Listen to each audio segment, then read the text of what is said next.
धर्म प्रेमी बंधु, मेरे इस चैनल में आपका स्वागत है। मेरे इस चैनल में 16 कारण भावना अनुशीलन का स्वाध्याय चल रहा है। जो ग्रंथ आचार्य श्री विशुद्ध सागर महाराज ने लिखा है, बहुत ही सरल हिंदी भाषा में उसका वर्णन किया गया है। और इसके अंतर्गत तीसरी भावना शील प्रतिशंति 4 भावना का वर्णन चल रहा है और इसका स्वाध्याय हम आगे करते हैं। सर्वप्रथम मंगलाचरण करते हैं। मंगलम भगवान वीरो मंगलम गौतमो गणे मंगलम कुंद कुंदाद्योति जैन धर्मोस्तु मंगलम सर्वमंगल मांगल्यम सर्व कल्याणकारकम प्रधानम सर्वधर्मानां जैनम जयतु शासनम। सर्वे श्रोता सावधानतः श्रृण्वन्तु। तो अहिंसा व्रत के अतिचार का वर्णन कल चल रहा था, उसको आगे बढ़ाते हुए कहते हैं, मुमुक्षुओं, एक बात को ध्यान से समझो। श्रावक के व्रतों के पालन में जो क्रियाएं बाधक हैं, सदोषता से युक्त हैं, वे क्रियाएं निर्गंतों के व्रतों में सदोषता कैसे उपस्थित नहीं कराएंगी, अर्थात नियम से दोष का कारण बनेंगी। इस प्रकार से समझना चाहिए। आत्म सुखार्थी अपने व्रतशीलों की साधना को आनंद के साथ साधते हैं और श्रावक अहिंसा व्रत के हेतु अतिचार से रहित होता है और अहिंसा व्रत में लीन होता है। कान, नाक, गुप्तांग आदि का छेदन करना छेद नामक अतिचार है। छेदन करने से पुरुष व पशु को कष्ट होता है, पीड़ा होती है, इसलिए किसी के अवयवों को छेदना नहीं चाहिए, न कराना चाहिए, न करने वाले की अनुमोदना भी करना चाहिए। ऐसा कोई कार्य न करें जिससे नर व त्रियंचों को क्लेश पहुँचे। जहाँ आप प्रसन्न कर सकते हैं, देवता व नारकियों का कथन क्यों नहीं करते? तो उसका समाधान यहाँ यह समझना है कि देव व नारकियों का शरीर वैक्रियक होता है। वैक्रिय शरीर में किसी भी मनुष्य के द्वारा छेदन भेदन संभव नहीं है। नारकियों के शरीर का जो छेदन भेदन आगम में कहा गया है, वह वैक्रिक शरीर वाले नारकियों के द्वारा है। शुभ अशुभ की विक्रियाएं के द्वारा होता है। देव व नारकियों का विघात के लिए मनुष्य का प्रवेश नहीं है। वहाँ मंत्र आदि के द्वारा भवनवासी व व्यंतर देवों को बाधित किया जा सकता है। वृत्तियों को उन्हें भी मंत्र आदि से बाधा नहीं देना चाहिए। मानसिक रूप से देव व नारकियों के बारे में अशुभ नहीं विचारना चाहिए। मुनीश्वरों के धर्म की महिमा अतुल है। वे किसी के नाक, कान आदि के अंगों के छेदन तो क्या करते ही नहीं है, अपितु कागज, तृण, लकड़ी आदि अचेतन पदार्थों का भी छेदन भेदन नहीं करते हैं। कारण वे आरंभ के भी पूर्ण त्यागी होते हैं। कागज, लकड़ी आदि में छेदने पर उनके अंदर व बाहर आश्रित जीवों की हिंसा हो सकती है। इसलिए महाव्रती किसी भी प्रकार के आरंभ जन्य कार्य के कृतिकारित अनुमोदना से नहीं करते हैं। पूर्ण रूप से व्याख्या प्रत्याख्यान किए हुए होते हैं। मुनीश्वर भूमि छेदन, खनन, वृक्ष उत्पाटन, छेदन आदि के कार्यों को नवकोटि से त्यागी होते हैं। इसलिए वे भवन, तीर्थ, औषधालय, पाठशाला आदि का निर्माण कार्य से भी दूर रहते हैं।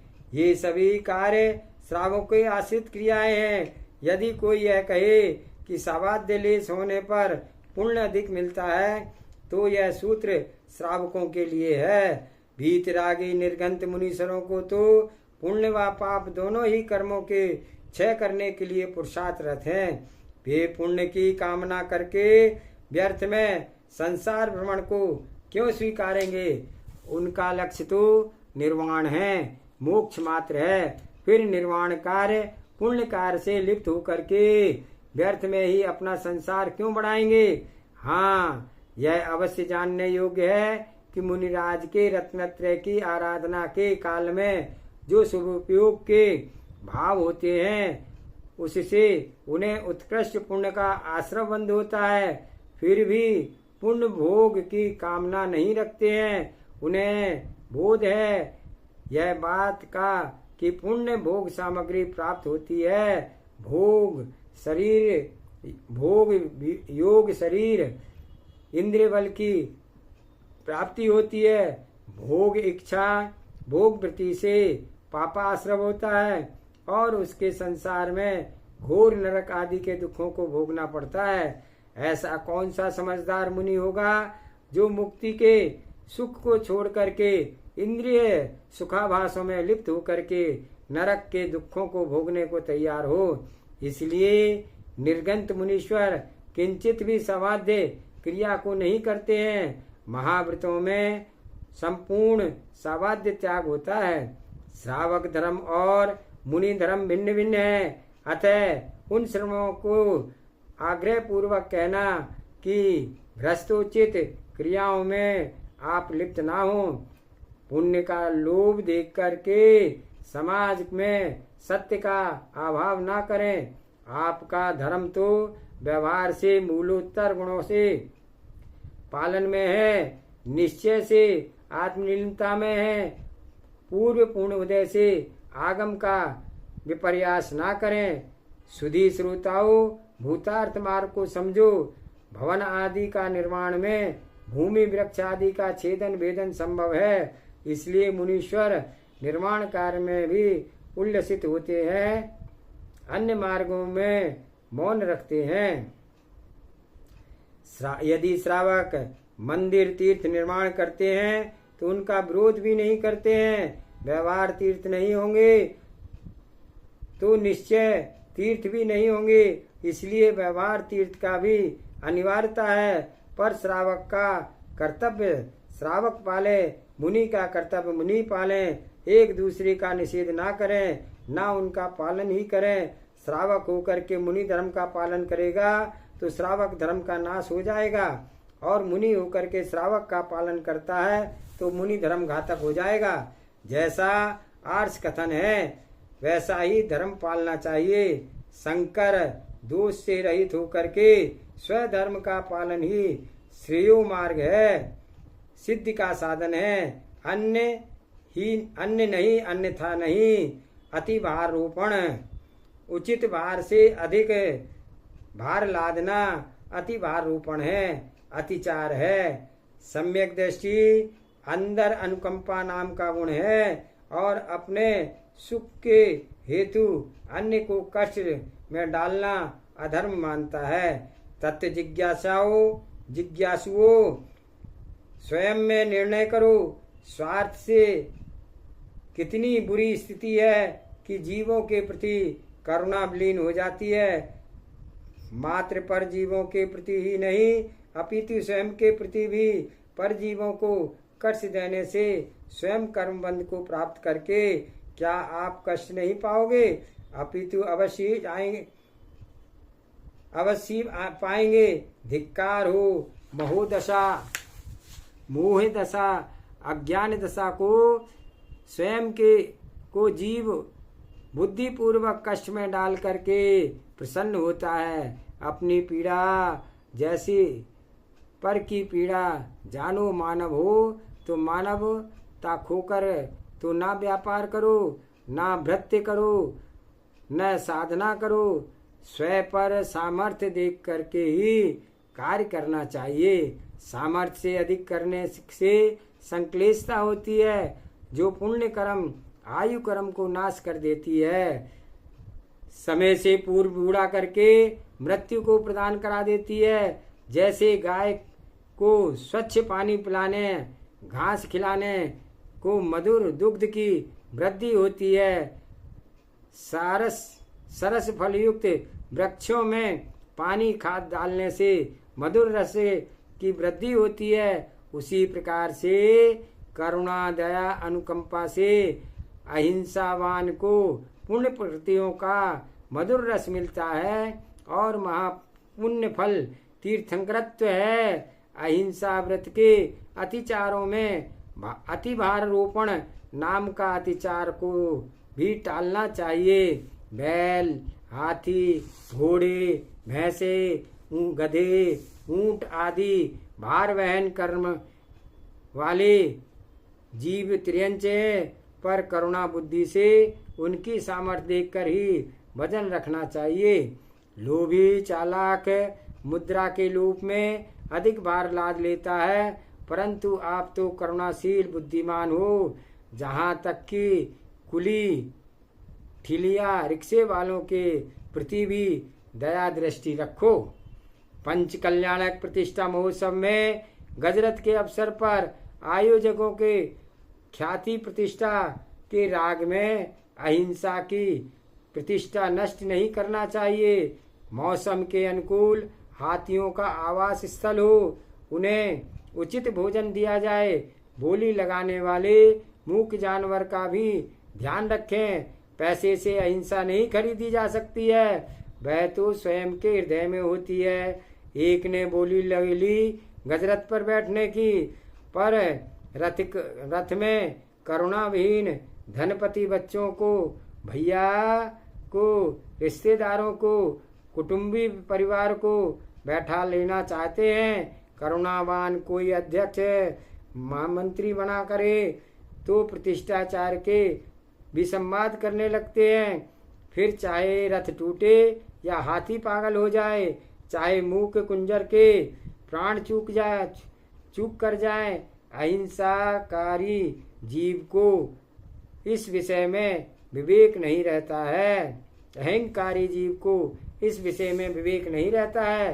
करुणा बुद्धि से विचार करके गजरत तो चलाएं, पर उन पर अति भार रोपण ना करें। जैनत्व की रक्षा करें, अहिंसा परम ब्रह्म की आराधना करें। वर्धमान के शासन में महिमा धम्बो दया विशुद्धो सूत्र सर्वत्र ध्वनित होता रहे। जिन शासन में नमोस्तु शासन जयवंत रहे। त्यागी वृत्तियों के लिए जैसे अन्य पर अति भारोपण का निषेध किया है, उसी प्रकार से स्वयं के प्रति भी लगाना चाहिए। स्वयं शक्ति से अधिक साधना करके साधना के प्रति उत्साह शक्ति का अभाव न हो जाए। विवेकहीन व्यक्ति साधना की वैज्ञानिकता को जाने बिना शीघ्र ही उग्र साधना करके तपस्वी सम्राट की कामना करके अकाल में मृत्यु को प्राप्त करके असंयमी देव पर्याय को क्यों जाना चाहते हो। श्रेष्ठ यह है कि साधना को क्रम से वर्धमानता को देते हुए पूर्ण आयु की संयमी जीवन जी करके उत्कृष्ट लोकांतिक देव जैसी अवस्था को प्राप्त कर निर्वाण श्री को प्राप्त करें। ज्ञानियों साधना की भूतार्थ आनंद अनुभूति को लेकर के वह मोक्ष का रटना को नहीं लगाएगा। वह मोक्ष में पुरुषार्थी का आनंद लेता है। आत्म साधना की जो निर्विकल्प आनंद अनुभूति है, उसमें कोई बाहर संकल्प विकल्प नहीं आते हैं। कोई योगी तो चिद रूप मात्र में ही होता है। संपूर्ण भोगों की चंचलता शांत हो जाती है और सहज गंभीरता प्रकट हो जाती है। शरीर क्रस भी क्यों ना हो, पर साधक के शरीर में ओज तेज स्फूर्ता होता है। उसकी विशुद्धि पूर्ण वर्गणाओं के योग के जन्मजात विरोधी जीवों पर भी शांत भाव से एक साथ है प्रीति को प्राप्त होते हैं। प्राणी मात्र में वात्सल्य भाव की जागृति होती है। साधक यदि भूतार साधक है तो उसके अंतस्थ में तो शत्रु या मित्र भाव होता ही नहीं है, अपितु उसके पास गए जीवों के अंदर भी राग देश भाव विलीन हो जाता है। और योगी के मुखमंडल को एकटक निहारते रहते हैं और कर्म निर्जरा को प्राप्त होते हैं।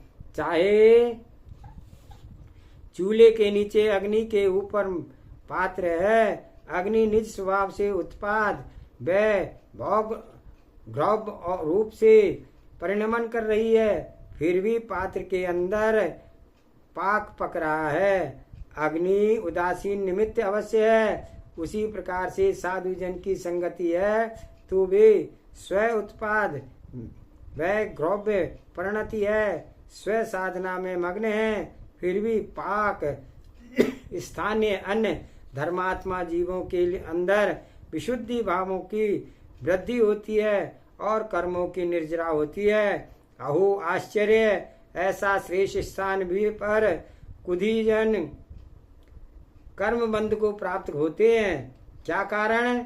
कारण सरल है, जिस पाक को पाचक चमचे को घुमाते रहते हैं वह नष्ट नहीं होता, और जिसे घूमना नहीं है वह जल जाता है। उसी प्रकार से जो अज्ञ धर्मात्मा के पास भी कसाय से युक्त होकर के रहता है वह कर्म बंध को ही प्राप्त होता है, कर्म हानि उसकी नहीं होती है। योगी जन के पास विशुद्ध हेतु विशुद्ध भावों से युक्त होकर के ही जाना चाहिए।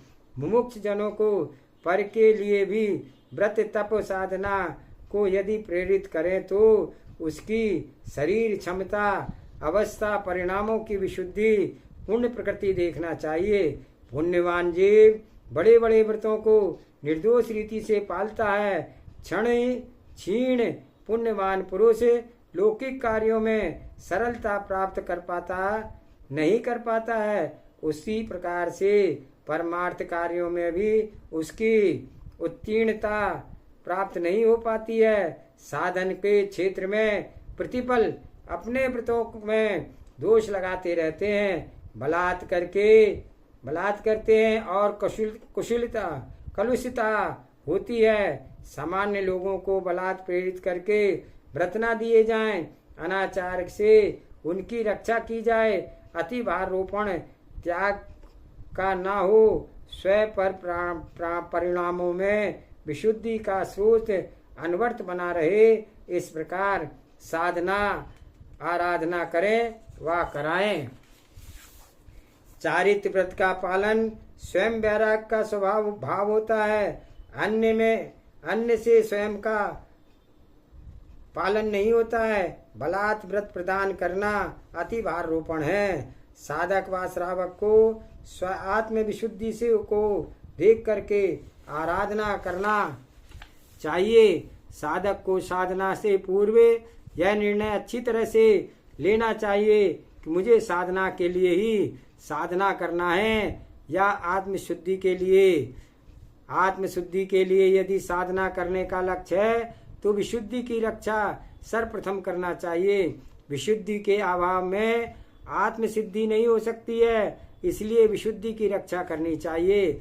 आत्मशुद्धि जीवंत रहे, किंचित भी संक्लेशता की उत्पत्ति भावों में ना हो, सहजता सरलता बनी रहे, जिससे कि गुण स्थान वृद्धमान हो, हीयमान भावों में न आए और आत्म शांति आनंद के साथ स्वशक्ति को अनुभव करते हुए साधना करते रहना चाहिए। यदि साधना करते हुए ऐसा अनुभव अपने आने लगे कि मेरे अंदर सूक्ष्मता आ रही है, स्वभाव में मार्दव आर्जव भाव का अभाव सा हो रहा है, चिड़चिड़ापन आ रहा है, तो वह साधना भावना दोनों का देखना चाहिए।